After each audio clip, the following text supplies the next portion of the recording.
let's get started. Things a team leader must know. First and foremost, we have to take a look at what are the situations that could result into somebody being made a team leader. There are certain situations. So it's very important that a team leader knows why am I a team leader? Why am I choosing to be a team leader? That will help that team leader to know, okay, this is the stage I am. This is how much I should grow. Or maybe this is how I should adjust to my current situation.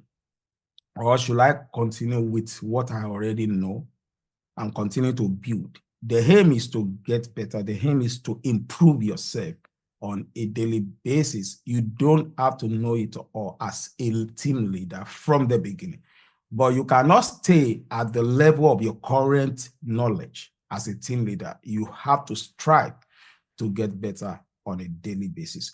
So one of the things that I think might be responsible for you being made a team leader is the fact that you have the experience already. You have led maybe for some couple of months, some couple of time, years, it could even be decades. Maybe you have worked in an organization before as a team leader in leadership role. So, and you suddenly find yourself in another organization and they know your experience. So that's one of the reasons why you could be made a team leader. So somebody like that already have experience. However, if the person is now leading a team of people that are now in another field of work that is different from what he or she knows before, the person still have a lot of work to do to adjust to the new norm. No matter what the case may be, the experience of the person will come handy. This person already knows what it means to be a team leader. Another reason why people could be made a team leader is as a result of potential. There are a lot of people that normally, naturally, they just have potential to be a leader. They just have potential to be a leader. You know, for example, these kind of people are very valuable at a startup like ours. When somebody has potential to be a leader, it is good thing that the founder or the person that you can call the head leader, head manager or the director or whatsoever, the SMEs, like Finnish people will say. So that kind of person need to be able to know how to fish out people that have potential to be a leader. And then the talk we start from there that, oh, all right, we discover something about you. You have potential to be a leader. So you are going to lead this. Then the third one is by privilege. This is very important, by privilege. For example, like this particular set of people that starts leading as a form of a privilege. They need to be very aware of this also. Let me give you an example. An example is also like in a startup that is just started. There are only few people at that particular startup. Definitely, the first set of people that are starting with that startup will, at a time, be pushed into the role of leadership. So that is a privilege. All right, there are not a lot of people. I mean, at that particular organization, there are not a lot of people that can be leading, that can be at the forefront. So definitely, those people will be asked to stand up to the challenge of leadership. So that is a privilege. And everybody must know it. One of the major reasons why this introduction is very important is that oftentimes, this is what I found out, that the role of leadership, a lot of people only see the power there is, the power to be a boss. No, there is power when you are a boss. There is a power. You are the boss. You are the boss. Like I was speaking to one of my customers yesterday, and I was like, okay, I would like to talk with your boss before I conclude this particular transaction that I'm doing with you guys. And the lady was like, wow, she's the boss. She comes to work anytime she feel like coming. Any worker cannot do that. That is power. You understand? So and oftentimes, when people are in the role of leadership, there is a way that power find its way to get into people's head, and people will start to misbehave. But however, attached to leadership, there is something more than the power. There is the body. Any leader, team leader that value their work description, we know that there is a body. There are targets to meet. There are certain things that must be achieved. Instead of getting busy with the power, they will get busy with the value instead. So that is the reason why it's very important to take a look at things that make a team leader, that a team leader must know. Number one, a team leader knows where he or she is going. For example, he or she knows what the ultimate goal is. As a team leader, you must know where you are going. Because the primary job of a team leader is to lead the team to a particular set goal. You cannot be confused about the set goal. You must know the set goal. Once a role is given unto you, the first question you must ask is, maybe from the big boss that assigned the role to you, is what exactly do we want to achieve as a result of this given specific assignment? A team leader must know where he or she is going. Because if you don't know exactly where you are going, how is it possible for you to lead people? And even if you are going to lead people, you are leading them to where? So as a team leader, you must always be aware that, all right, for a particular given assignment, I must know where I am going. All right. So the second one is a team leader must know how to be able to communicate where he or she is going with an assignment. Once an assignment is given unto you, it is up to you to be able to know how to communicate it in such a way that the people that you are leading, the team members, we understand the set goal, where the end goal, what you want to achieve. So as a team leader, you must be able to know how to communicate it. You cannot second guess yourself. As a team leader, you cannot second guess yourself in front of your team members. Otherwise, you are going to give birth to confusion. And that is one thing that a team leader must not do.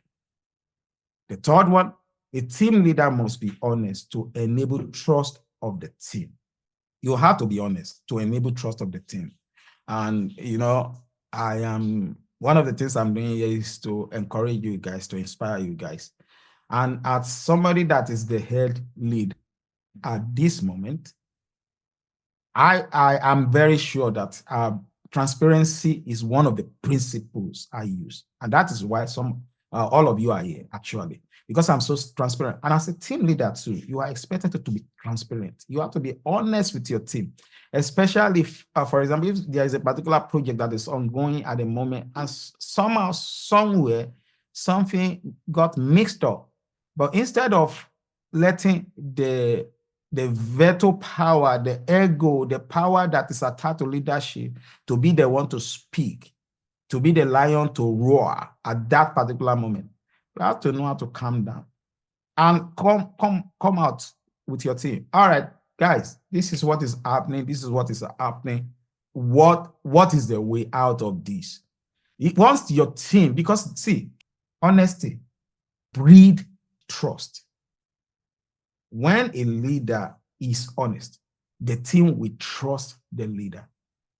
But if the leader is not honest, the only thing that team leader will breed in his or her team is that he or she will breed a set of dishonest team members. Everybody will just be throwing lies from here and there because their team leader is a liar. They know it. They know it. The thing is this, see, you can only deceive people for a certain period of time, but you cannot deceive them forever. That's one thing about life. That truth will always come out in the end. Once you start deceiving people, it will get a time that, all right, the truth will come out. And at that particular time, you are going to breed a dishonest set of team members. So try as much as possible to avoid dishonesty whenever you are leading people, you are working. The fourth one is a team leader must ensure that the end goal has to have values. See, I've always tell you that one of the things that, our current project, toy culture, that we are building at the moment, even though we want to make money, yes, one of the major reasons for business is to make money. That is the aim. And I want you guys to put it at the back of your mind. And I want you to start to imagine, okay, what can we do to generate money? What can we do to turn this thing to money? However, while we are doing that, we should always know that the value that toy culture will impact into the people's life or into the users, that we impact into the user, is the most important thing. Value always on top. We must put the values always on top. No matter what we are doing, be it a service, be it a product that we have designed, the value, we must put the value on top. We must put the value on top. So value comes ahead of anything. Money is not the primary aim, but the value. The last time I spoke with us, that the thing is this: when our product is ready for sale, we are not going to sell it because based on the price that, oh, come and buy this and is this cheap? No, we are going to sell it based on value. This is what it can offer. This is what it can achieve.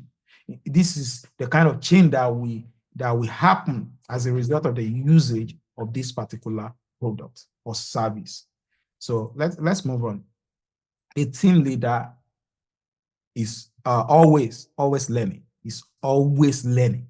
Always learning. You want to get better. The last time I was speaking with one of you, she told me, she said that, okay, she's still doing some online courses. I was actually so proud of her. Okay, keep going. These are the kind of people that I want in my team. Always learning. Choose a particular thing that is attached to your work. Learn. You don't have to wait until a particular work is passed or assignment is given to you before you start to go and learn about it. On your own, as a team leader, you have to continue to develop yourself. It's very important. Always be instant in season and out of season. Be ready. So that certain things will not catch you unaware. It is very important for you to know that. Then be data driven. And being data, when we are talking about being driven by data, we are not talking about only the statistic, the software statistic. It could be something that is written down on notebook. It could be as how you are, your service, the way, once you are speaking with a customer or a user, and how they react, you can measure it. Then you apply to your life. Okay, how can I use this to improve the way I act as a team leader, or how can we use it to improve this particular project that we are working on? Be data driven. This is very important, and this particular one is one of the major reasons why I always suggest that take your pen and paper anytime we're having a meeting. Maybe you are using phone, how do I put it? Maybe you are using phone jotter. Just make sure that you keep record or whatever is happening. That is part of data also. Let's move forward. A team leader should be a carrier and inspiration of hope. I will tell you this. This is work. No matter how we do it, there will be sometimes or some moments that you will feel discouraged, that the whole team, I'm talking about the whole team now, we feel like that particular thing that you're working on, there is a way that sometimes they won't work, and they will be frustrating. You will be frustrated. Every members of the team will be frustrated. But as a team leader, you must not show weakness. It is your job not to show weakness. You cannot be the one that is telling people why things are not working and why things will not work and why things cannot get better. No, you are a team leader. You don't have that luxury. You cannot even gossip with people about why certain things will fail, about a particular project you are working on.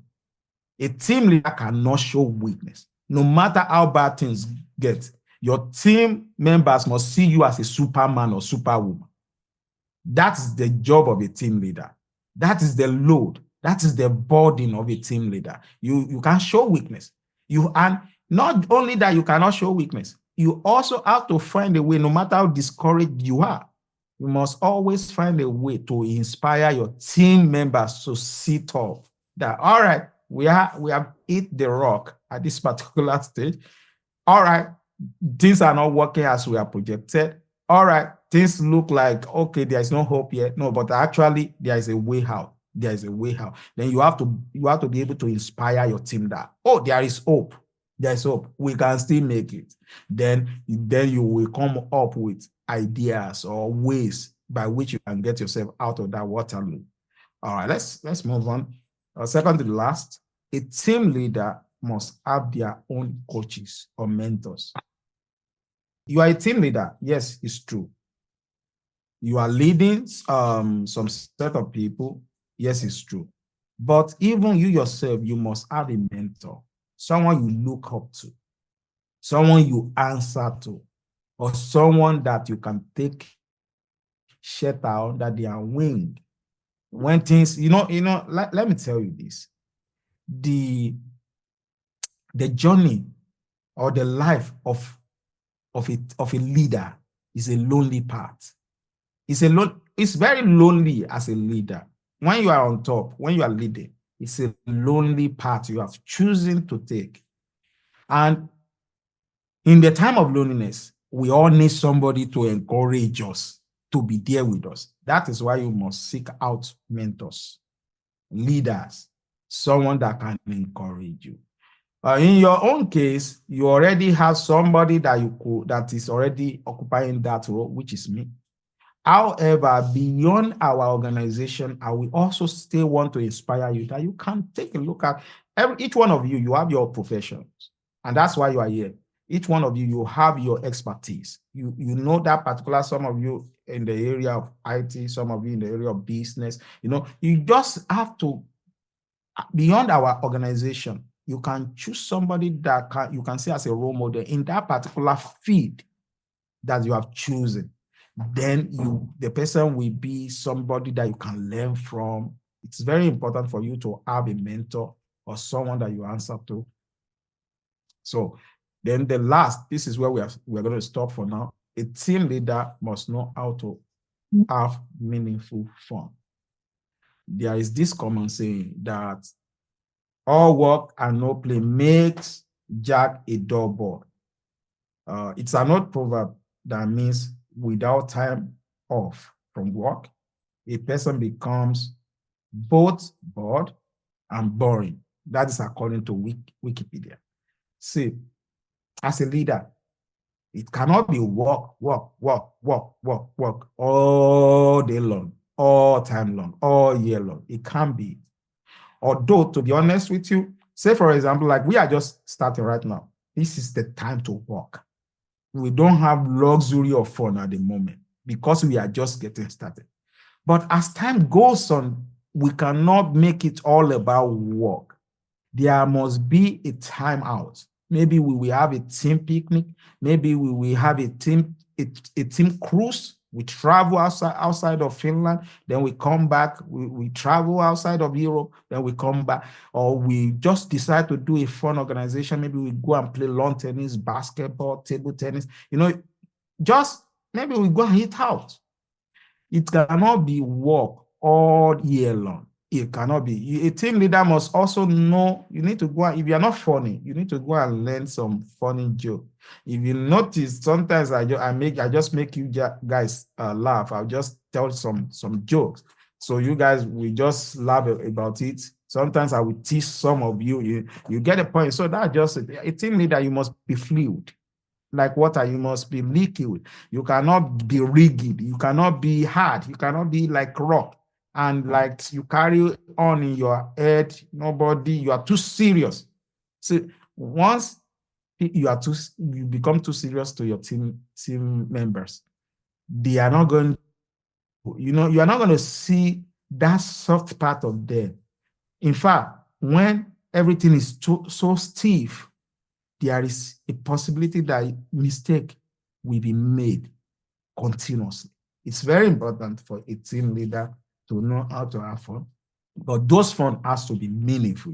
A team leader cannot get involved in unmeaningful fun. It doesn't make any sense. It doesn't make any sense. So this is all I have for now at this particular time. Things a team leader must know. If you like what you have watched, subscribe and like.